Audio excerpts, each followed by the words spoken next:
Dans cette vidéo, je vais te dévoiler deux secrets. Deux. Le premier, on attire ce qu'on évite. Dans mon village vivait un vieux papa de 75 ans. Son travail, c'était d'amasser la ferraille. C'est ça qu'il vendait et qui lui donnait de quoi manger. Je me souviens de lui comme si c'était hier. On l'appelait Papa Bikili. Alors chaque matin, il passait avec son pouce, avec ses habits déchirés, très négligés. Chez certains habitants du village, il prenait la ferraille gratuitement. Mais chez d'autres, il était obligé de débourser quelques pièces pour entrer en possession de celle-ci. Jusqu'à ce qu'un jour, un matin, le chant du corps retentit. Les pleurs jaillissent dans le village. Papa Bikili est mort.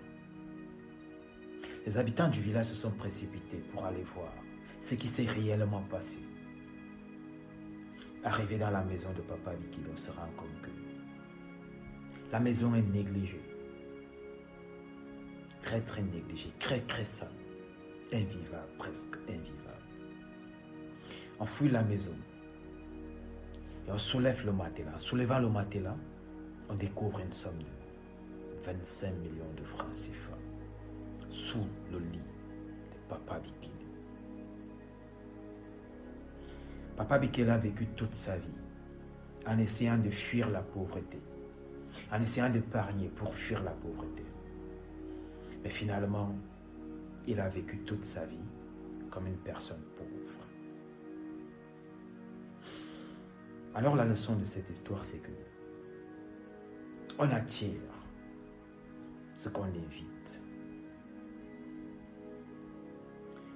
Rien ne nous appartient sur terre, pratiquement rien. L'argent qui est dans ton compte en banque actuellement ne t'appartient pas. La maison que tu as actuellement ne t'appartient pas. Tous les biens dont tu disposes actuellement ne t'appartiennent pas. Même le corps que nous disposons ne nous appartient pas. Notre propre corps ne nous appartient pas. On nous l'a juste prêté. Mais dès que la cloche sonnera, tout sera remis au propriétaire. Tout, même notre propre corps. Alors mon conseil, c'est de vivre chaque jour sans regret. Vivre chaque jour comme si chaque jour était le dernier jour sur terre. Arrêtez avec ces longues